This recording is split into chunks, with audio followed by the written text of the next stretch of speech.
Thank you so much for coming on my podcast today. How are you? I'm good. How are you? I'm amazing. Before I want to get into the main part of the interview, I'm going to ask you my quick 5 questions that I ask all of my guests. Okay. Just say the very first thing that comes to your mind. Okay. Okay. Question number 1. What's one thing that sets your soul on fire? Art. Okay. Any particular kind of art? I really love like textile art, but all art, installations, all art's great. So On to the next question. What's the last photo you took on your phone? Ooh, Can't be a screenshot. I sent my best friend a picture of the oatmeal I had for breakfast. Okay. Yeah, we're both trying to keep each other accountable with like eating more regularly because we both tend to get like involved in other activities and forget. So every time we eat, we're like, hey, I'm eating right now. I love that. It reminds me, my friend has an alarm on her phone reminding her to drink water. It's a similar kind of vibe. Yes, okay, definitely. The next question. What's something that people frequently misunderstand or get wrong about you? Ooh.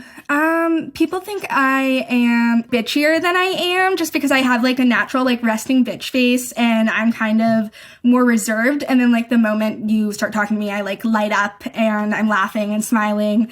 So when they first see me, they're like, oh, like I don't want to talk to her. And then as soon as they do, they're like, oh, okay, never mind. I think something like that can be a blessing and a curse depending on the kind of person you are. So if you're more introverted, I think it's kind of a gift to not be seen as approachable because then people almost have to like earn that intimacy. But then sometimes it can close off the people through no fault of your own. Also, it just happens, right? Yes. Okay, on to the next question. Finish this sentence. I'm still a work in progress when it comes to... Ooh. Everything. Is that what the answer you usually get for that? I feel like, I'm just like, I'm constantly engaging with like self-help books and podcasts and TikToks. Like I am constantly trying to better myself. So yeah, everything. Well, that kind of leads me on to the main part of the interview where I wanted to ask you about your meme account, Hot Messbian. It's, oh my fucking God, my little baby gay self is dying that I'm even talking to you right now because I was so obsessed with I still am so obsessed with Hot Messbian. In such a massive way when I came out. It was this big guide for me coming into my queerness because I didn't have anyone that had so much experience in being queer. All of my friends were just figuring it out along the way. Yeah. And so when we saw all of your memes, we were just sharing them to each other. Like when we'd go on a date with a woman, I'd see a meme the next fucking morning describing in detail the situation I just had with the woman I met.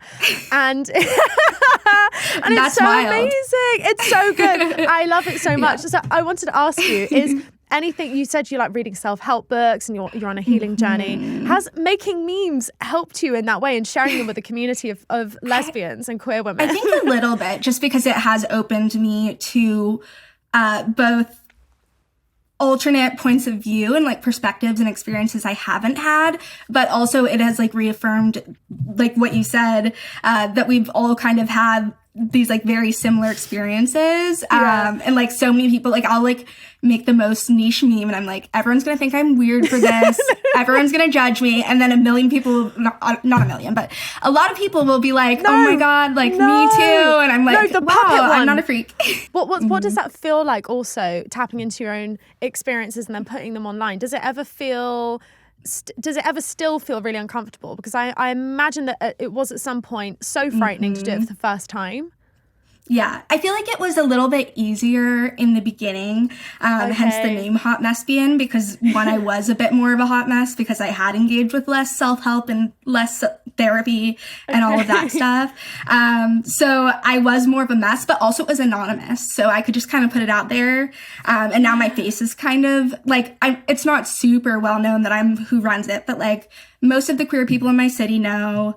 Like a lot of people do associate my face with the page, so I can't be as messy as I used to be on there, because, you know, there are ties to me and people can kind of figure out what ex I'm referring to if I make a certain meme. So I kind of have to be like stricter with myself around what I post. And also, I think you probably experience this, like the higher your follower count goes, the more you have people who are either intentionally or unintentionally like kind of misreading what you are putting out there and just like approaching it from their own perspective, which might not align with your perspective, and things get like mixed up along the way just because like we're missing like a lot of different like contexts and like voice and stuff on the internet. So like I definitely have a lot more critiques of my work now than I did in the beginning. So it's like a double-edged sword. So I think, like there's so many things I want to touch on there. I feel like the thing that you're saying about all of the critiques that come when you become successful, it's part of the territory, and I really didn't fucking want it to be. I thought, surely I can escape that. Surely I can bypass that. If I'm doing something good that people enjoy, surely you're going to escape all of that crap, and you don't. And I think it hurts a lot more when it comes from people within your community as well. But I really relate to what you were saying about the bigger you become also, and the more that your face is attached to something, the less able you are to pull from your own experiences. And this is something that I've experienced over the few years as well, when I was making my artwork and putting it online, is I could be so open with my experiences because it was just this outpouring. And now my experiences are almost this thing that people want to gossip about. It's not even about the art. People just want to know what the fuck's going on in my life. And so that then becomes a thing where it's like, no, but I just want to, I feel like I would make much better and more raw, honest artwork if my name wasn't attached to it. Yes. That's exactly how I feel with things. And it's like, it's hard because I feel like I'm at a point where I don't even want to post sometimes because I get so in my head about the ways that this post could be taken negatively, or like the way that it could, like people could think I have like the most, like it could be like, my cat's so cute, and people will be like, well, my cat's cuter, and also like, you're a horrible cat mother. You know what I mean? Like, people just like look at it and like want to fight, and like I have had to block people, obviously. A lot of the times people don't have the best intentions, and some people just like to feel some kind of semblance of power. But I think whenever we speak about this stuff online, when it comes to queer experiences, we're always going to be from me, I've only ever spoke about myself, my little lot of experiences as a bisexual cisgender white woman. But I don't label it with that. I say this is my experience and I'll talk about it, whatever. But that's my perspective. That's where I come from, whatever. But what happens is if people see you talking about your experience as a queer person, people think that you think you're speaking for everyone, and that's just not the case. And I think that then people say, but this isn't true for me. And it's like, no, of course it isn't. It's true for me. I never said that I was speaking for everyone. I wanted to ask you about the name Hot Messbian, how you created the account, what led you to making memes and posting them online. What was it? Yeah, I was thinking about this earlier because I always get asked this, and I started the account at like the end of 2018, so it was a while ago, and honestly I don't remember how I came up with the name other than me being a lesbian and me being a bit of a hot mess. I think I had a different name when I originally started, but like maybe a week or so after I changed it to Hot Messbian. And I don't necessarily, like I will probably always be a little bit of a hot Messbian and a hot mess in general. But like, I don't know, I feel like going to therapy and like doing the work doesn't have the same ring to it. So I guess I'll probably just stick with Hot Messbian. It just doesn't have, it's not like as catchy. I love it. That should be like your sub page for when people have gone through that era. I feel like I am definitely helping people work through their hot mess phases of their lives. And I think those things, like, it's like how healing isn't linear. I feel like being a hot mess and like getting out of being a hot mess isn't necessarily linear either. Like we're all, reverting back to our hot mess phases. But I actually have a podcast of my own called Sapphic Survival Guide, and we're like giving queer advice. I feel, and I'm like, I literally go by the name Hot Messbian. How am I qualified to give queer people advice? Like, I don't know if I'm who I would want to be taking advice from. But my one co-host said that they would, take advice from me. So I was like, okay. That's the thing, though, about these self-appointed personal branding, whatever. You do it when you are at a certain stage. And then it takes off and does really well. And you're like, I'm not this person anymore. Honestly, it's part of the reason why I dyed my hair pink. I was like, wait, I'm not even the same Floss that I started with my career going out into doing all the stuff I was talking about. Even when it came to, I basically started posting most of my content online, or like posting more online when I came out of a 4-year relationship with a man 4 years ago. And it's also when I came out, which was end of 2018, same time you started your meme account. And I know, perfect timing, divine timing. And then I stumbled across your account. A girl I was dating showed it to me, sent me a meme, and I was like, this is amazing. It was actually one of my questions was going to be, are you still a hot Messbian? Because I also know that you're in a wonderful, gorgeous relationship now, aren't you? Oh my God. Yeah, I'm very happy. I was actually in my first queer relationship when I started the account. But this one is, I would say, my first like healthy relationship and healthy queer relationship in general. Okay. But yeah, so I have transcended a lot of my old hot mess ways. Yeah. Have you found that being in this relationship also has made you want to be more private online or spend less time online or any of that stuff? Yeah, definitely. Like I have this running joke where I call my girlfriend Joey King because she kind of looks like Joey King, but she just dyed her hair dark and gave herself bangs, so now she kind of looks like Zooey Deschanel. But I'll tag different celebrities that she's told she looks like in our Instagram photos. And my girlfriend's very private. Like she will maybe update her profile picture once a year, doesn't really post on social media. Perfect. But she does not want that kind of attention. So I'll tag Zooey Deschanel from now on. How do you maintain boundaries when it comes to wanting to create artwork? I'm literally asking this for myself also because it's something I'm wrestling with. How do you maintain boundaries with your art and sharing parts of your life to make really great art, but then not sharing too much and oversharing? Like, where is the line as a meme artist also? Yeah, that's the difficult part because, you know, people enjoy the raunchier memes and the dirty memes. And yeah, so I kind of have to ask my girlfriend what she's comfortable with me sharing and what she's not.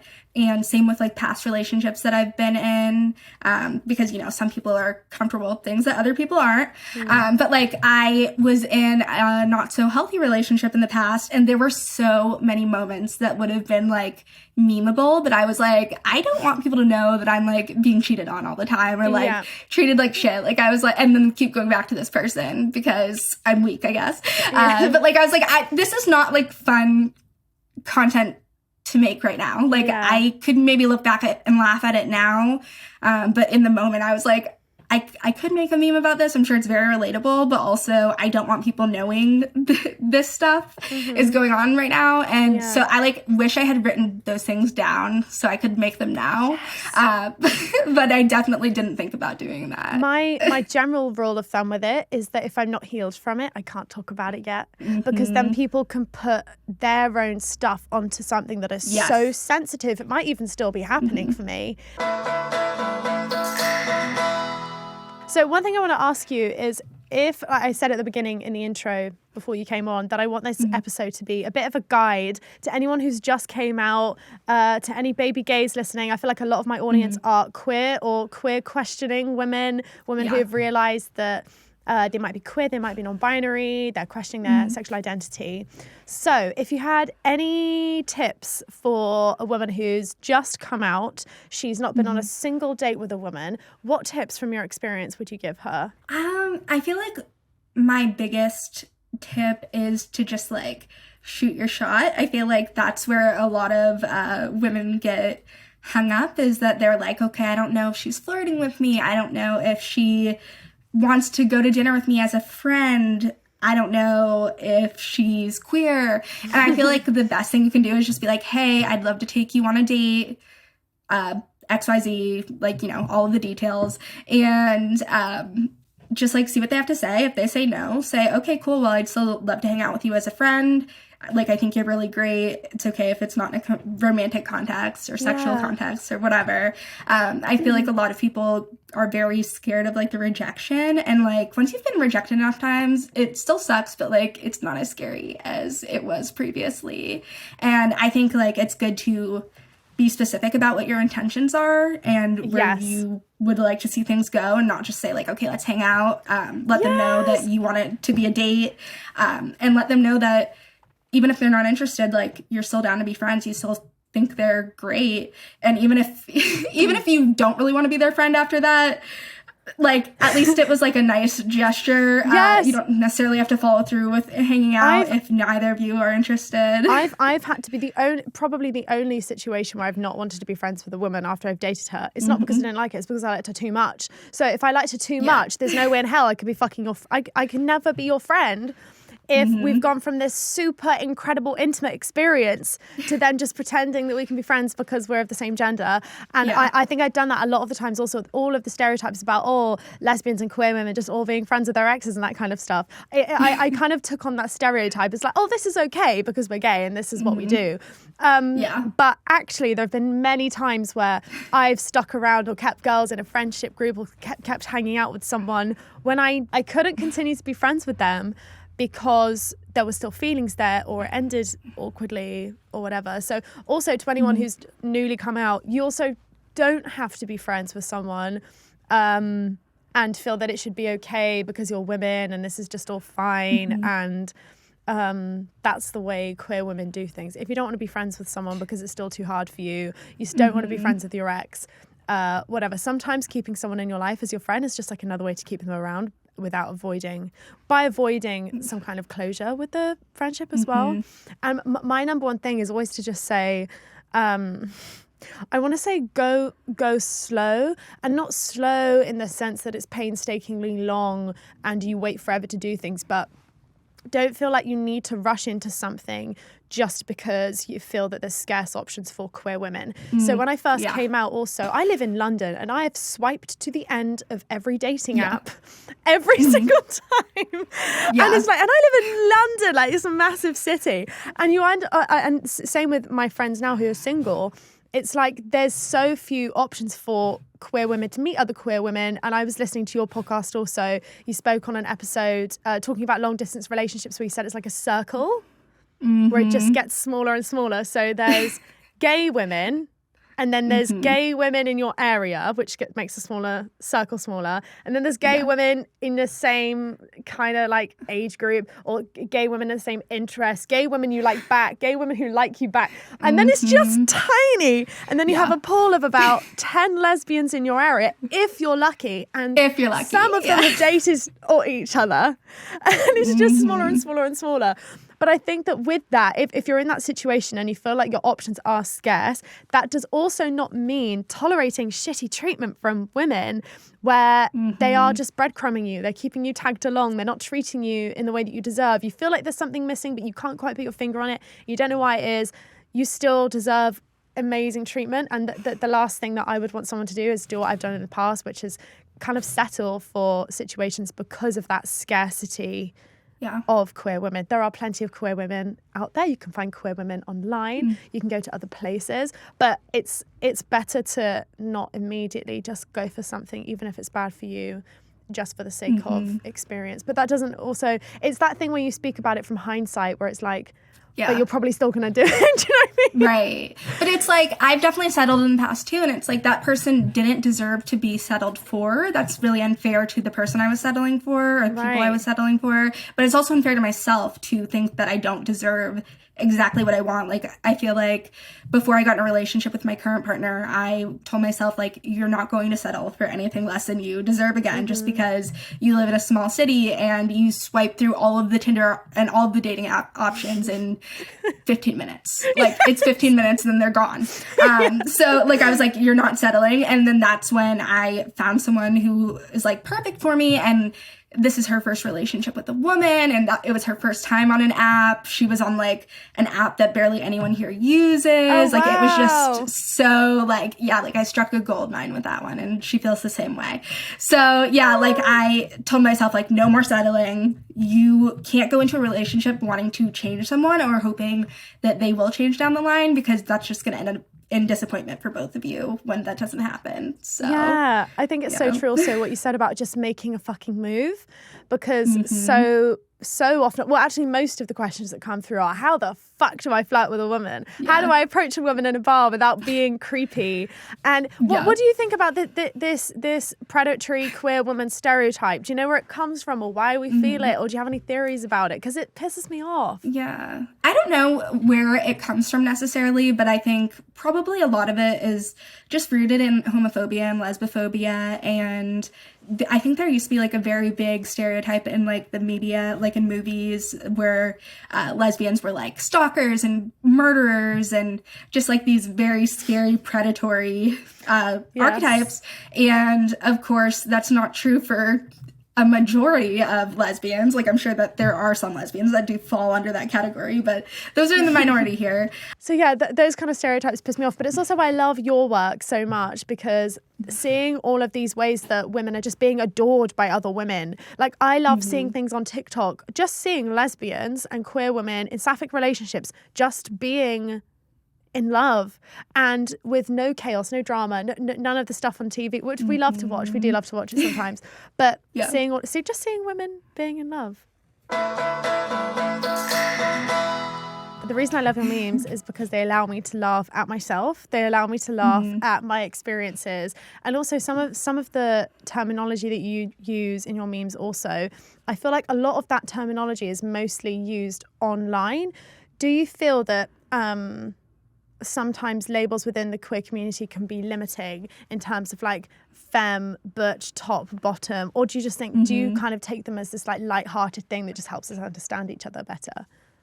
Yeah, I think there's no like right or wrong answer there. I do think that they can be limiting, but at the same time, they can be connecting. And like describing myself as a lesbian or a femme lesbian, or now I more identify as a switch than a top, like those just help me find people with similar experiences to me. But like, I don't necessarily think I will always define myself as, like I said, like a top. I have since switched over to being a switch. So like, you know, like they are not restricting to me, but I can see how they may be to other people. And, you know, not all labels necessarily apply to me. Like I wouldn't consider myself a femme necessarily, but like I feel like when other people look at me, that's what they see. Yes! So like, yeah, it's just I guess easier to define myself that way. And I'm not like against using that word. Just like I use like she, they pronouns, and I'm not against she, her, and I'm not pro they, them for myself, but I'm just like cool with whatever, just not he, him. So like I'm not like super attached to these labels, but I'm also not against them. And I think people have different relationships with these things, so it varies.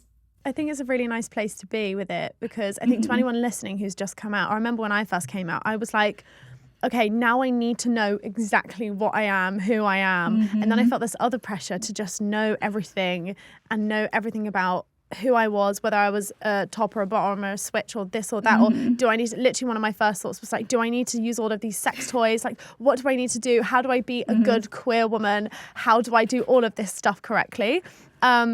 And I think that it's so liberating to just know that there's no right way. And the whole beauty of being queer is that because there's no rule book, there aren't, well, now there are books being written on it, but there weren't really any scripts or anything for us to live by. They were only in like, well, for me, it was literally just the L word was the only thing I had to turn to, and meme pages like yourself. And I feel like the beauty of being queer is that you don't have to stick to a script also, because you don't have to find out exactly what kind of queer you are, because most of the people that come to me are worried about being bad at being queer. But also it's like when it comes to gay sex, something that I find really fascinating and liberating that I learned was that every single body is different, so you're not going to know what the person likes anyway. You're gonna learn stuff along the way with each person that you sleep with, and there's gonna be techniques and skills and stuff that you pick along the way. But every single person has different preferences anyway, so you're always still gonna have to ask, how do you like to be fucked?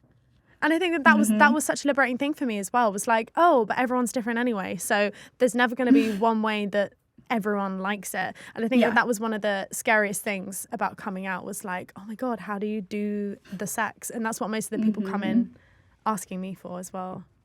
Yeah, I think I get a lot of questions like that as well, and I say kind of the same thing. Communication, I think, makes you the best sexual partner beyond any of the other stuff, just because, you know, everyone is very different, and we tend to like think like, okay, I have to know how to scissor, I have to know how to Scissoring. like go down on a woman, like I have to know how to do X, Y, and Z, and it's like everyone's body parts are different and what they like is different, so you just kind of have to figure it out with each different sexual partner, and it's easier said than done to be like, just don't worry, just like approach it when you get there. But I think as long as you're going into the situation with someone who knows that you're trying your best and wanting to please them and hopefully wanting to please you too, I don't think you can really go wrong there. Yeah, the scissoring thing also is just such like it's such a debate online.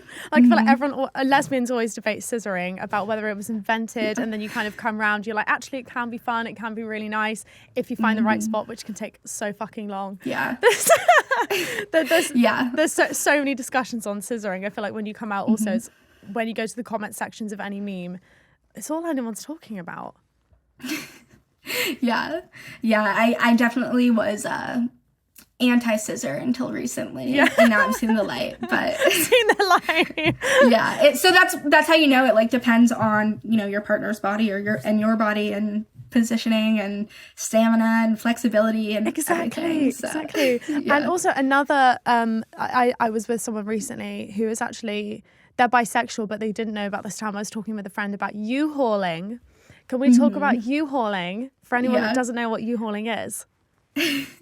Yeah, so U-hauling is the, I guess, tendency of queer women, and specifically it's associated with lesbians, bringing the U-Haul to the second date, because that's how quickly we move in together and how quickly we, start to coexist. And honestly, I have never U-hauled until recently either. So a lot of firsts this year, even though I came out like at least 5 years ago now. Congratulations on your first U-haul. Thank you. Yeah, it's, I thought I would be a lot more scared than this, because like in past relationships where I have waited longer, it was still very scary, but this feels like right. So have you U-hauled before? No. Very close to it though. Very close. Yeah.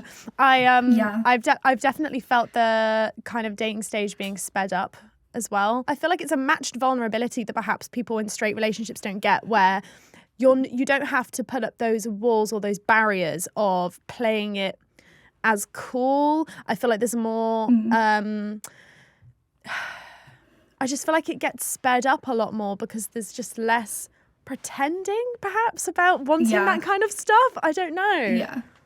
Yeah, I've definitely been with like avoidant partners who there was more of like the game playing and the playing it cool and like less of the vulnerability, and even they wanted to move in with me very quickly. Oh, and I was like, this is not healthy. I don't want to move in with you. But like with my current partner, we are both like very anxiously attached, and so we're also both cancers. We're born 2 days apart, so we're just very like vulnerable and like emotional. I'm a bit more emotional than she is, but yeah, so we like are very authentic and like open with each other and trying to have like the best possible connection. And yeah, in relationships with men, it feels like it takes forever to get to, I mean, obviously I haven't dated a guy in a long time, but it takes forever to get to like the point of vulnerability that we're at in like the first week. I hear friends talk about being in the talking stage for 6 months with a guy, and at that point, that's like with most queer women, you'd be thinking about moving in together. You'd be talking about maybe getting a pet or something like that. It's all they would at the very least be your girlfriend at that point. And I think to the rest, I would have never imagined doing something like that before. But when you're in it, it just feels completely normal. But Yeah. My girlfriend and I were actually talking about getting engaged probably around the 6-month mark. Exactly. I mean, we're not engaged yet, but no, as you yeah, should. we moved in together like 2 months in. I just told my therapist like 8 months later that we moved in together because I was afraid to tell her. Oh my God! Yes! Yeah. I really want to do some kind of research on like why it happens with queer women, why it happens in sapphic relationships. Because I just think it's also just the most beautiful phenomenon because it comes so naturally, the urge to merge. Like if you're really into someone, it's just, you're like, I want to be inside your skin. Like I literally just want, I cannot get close enough to you. Yeah. No, I tell my girlfriend that all the time. Like I wish I could just like climb inside of her. There's no way we could ever be close enough. It's just impossible. Yeah. Okay, so I want to move on to the listener questions now. We have some from my audience. Could you give me a hand answering them? Yeah. Yeah? Okay. So question number 1. Oh, this is what we were just talking about. How come queer relationships move so much quicker than heterosexual relationships? Well, we don't have the answers to that one. I definitely need to do some research, but yeah, I definitely think it's to do with all of the vulnerability, and I really don't know because it just comes so naturally to me. Yeah, I feel like vulnerability just like makes you feel closer to a person in general. So if you have 2 people being extremely vulnerable, obviously it's going to move things along faster. Yeah. And then I feel like I've heard something about how people who were assigned female at birth, their bodies make more oxytocin during sex or something. Okay. I could be wrong about this. I'm not a scientist, but that's like kind of like a bonding hormone. So if it's 2 people with X chromosomes having sex, then there's going to be more bonding going on and things moving faster. Yeah, but I could be wrong about that. I really want to do some research on it. This is the other thing. It's not just the U-hauling. It's the dates last so long. Like I spoke to a friend recently who dates men, and she was like, yeah, we went for a date. It was like, like only a couple hours. And I was like, a couple hours? Yeah. Wow. Oh my God. Like almost every single date, unless it was a bad date, to be honest, would go into like the next day. And then it's like, they just kind of roll on and on and on and on and on. Yeah. And I wonder if some of it is just because we don't have those like heteronormative gender roles of like, okay, you go for a short little date, you can't spend too much time together, that looks weird, you have to wait till he calls you after a few days, like you can't show too much interest too fast. Like we don't have those same stereotypes, I think. I mean, I do think some people carry them over a little bit, but I think for the most part we're just kind of playing things with our own rules, so then we don't have like these 6-month talking periods because of it. It's like less cool girl shit. Like you don't have to be as much of a cool. There's definitely like a sapphic cool girl. Some cool girl. No, yeah. Okay. On to the next question. Do you have any tips for my first date with a woman? I'm so excited. Have the best fucking time. Have the best time. Have the time of your life. That's your only instruction. And to abandon anything that you knew about dating before, if you've dated men before. And it's also, it's not that different in terms of how you have to show up, unless you've been a chronic, you've definitely lived by all the heterosexual script rules. You had a religious background. I'm sure that there are so many ways that culture can shift and shape how you might have been on dates with men before. Unless it's been really drastic, just kind of don't treat it any differently in terms of how you need to show up. You just need to be yourself. Yeah, I agree. And I have less serious advice, but find out your big 3 beforehand so you don't have to text your parent and ask what time you were born in the middle of the date and wait for them to respond. And maybe the person you're going out with doesn't like astrology and you don't either, but if you know a little bit about astrology, you can kind of impress them with that and be like, let me tell you all about yourself, because people love to hear about themselves. So, yes, I didn't do that. So I didn't do that on my first date with a woman. And she did ask me for my big 3, and I did have to text my mum. And then my mum texted me my birth certificate a week later. And then by that time, the girl had ghosted me, so it was pointless. Yeah, she's got, fuck's sake. I have something good to add on to that. Yeah? I feel like a lot of people, when they're inexperienced, they say it in a way that they're like wanting to experiment or just like kind of using you to get that experience, and I feel like a lot of people are turned off by that. But like my girlfriend, I was the first woman she'd ever kissed romantically even, and when she told me, she was like, this is something I've always wanted to do, and she never made me feel like I was like an experiment to her, just something she was testing out. And I think a lot of people would get a lot farther with that if they approached it that way, instead of being like, I'm just curious about what it's like to be with a woman, because that's gonna like turn a lot of people off. But if you want that experience, you're gonna have to approach it a little bit differently. So I think that's a good thing. But also there is honesty required in that. So if you are looking to experiment and you don't want to break a girl's heart who's looking for something more, be honest about the experimentation. And yes, you're just going to have to kind of accept that a lot of people might not be on board with that. But then it will allow the people who maybe who do just want to be your first time or have some casual sex. It'll allow those people to come through. Okay, on to the next question. How to tell if a girl is flirting or being friendly. I'm so new to this and I have no idea.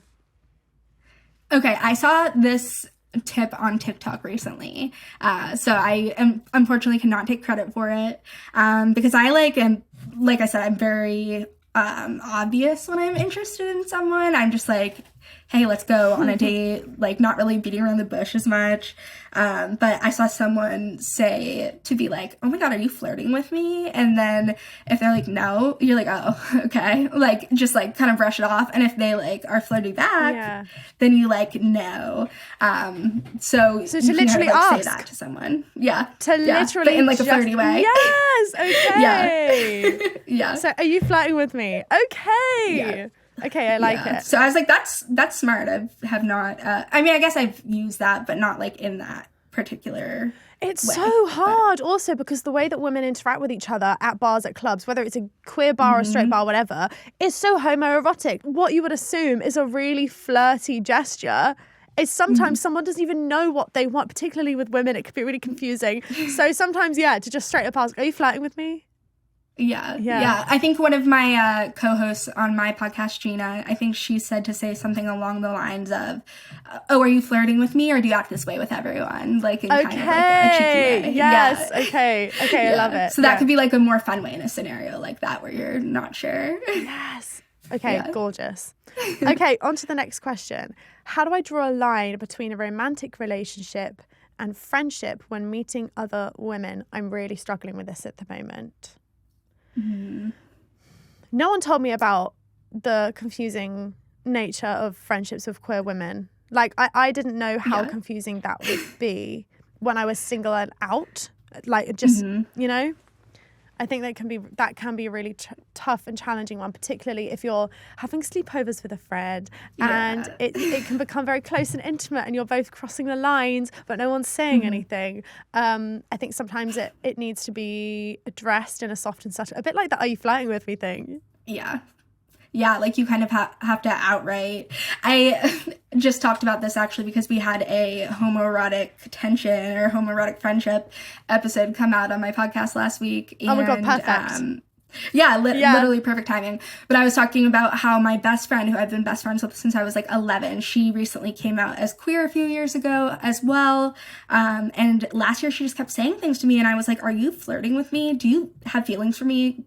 Like, you can tell me. You can be open with me about it because I'm getting weird vibes here. And she was like, no, I don't. But then it kept happening and I was like, are you sure you don't have a crush on me? Because you're telling me like no woman will ever make me happy or be good enough for me. Oh my God, I had what does that mean? To me as well. Yeah. I was like, what does that mean? And she was like, I'm just like being your best friend. I'm just protective of you. And I was like, okay, I'm done asking. Like, I don't think you do. Like, you've told me no twice. I'm just going to take that at face value. And, because the first time, because sometimes, I don't know, I feel like I will deny things the first time and then like tell the truth the second time. Someone asks me like, are you okay? Like, at first I'll be like, I'm fine. And then, So I was like, hey, do you have feelings for me? No. And then things were still going on. I was like, do you have feelings for me? Another no. And I was like, okay, I believe you now. And so I really do believe her. But it was like just weird vibes. And I just kind of had to ask because I didn't want things to be weird. Yeah, it's like kind of hard. And I think you do have to have that conversation once it gets to a certain point, especially if you do want to keep their friendship and don't want it to get into this murky, uncomfortable territory. I don't know. I love that. Thanks for sharing that. I've had a situation before where it was a friend, very confusing situation, and I had to ask for time out from the friendship because of my feelings.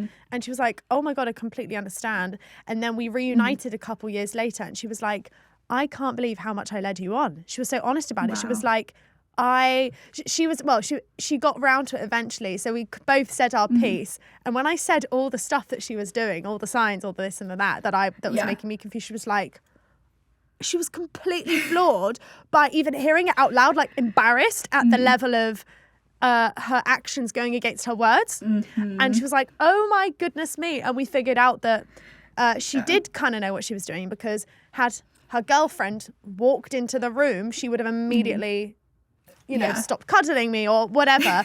And then I think it's when that was also a really good indicator for me, was realizing that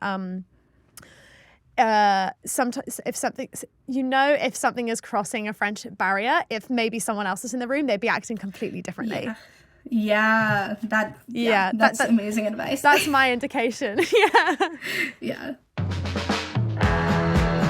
Oh, I always love talking about being gay. I always love talking about dating women. I always love giving tips to anyone who's just come out, because it's exactly the fucking content that I needed when I came out. It's why I wrote my book Women Don't Be Pretty and Girl Crush, because I want people to have access to this. Just honestly, just general chatter. This isn't even like information that comes from a psychology textbook. This is just two queer women chatting shit and relating to each other, which is the entire Instagram page of Hot Messbian, which Cheyenne started. Well, I think she said 2018, which is exactly the time when I came out. You need to go check out her Instagram account. It's hilarious. If you followed me on social media for a while, you know that I've just always been sharing her stuff on my Instagram stories. I hope you enjoyed today's episode. Thank you so much again to Cheyenne for joining me today. I had so much fun chatting to her. If you want to follow her on Instagram, you can follow her at Hot Messbian and listen to her podcast, The Sapphic Survival Guide, wherever you get your podcasts.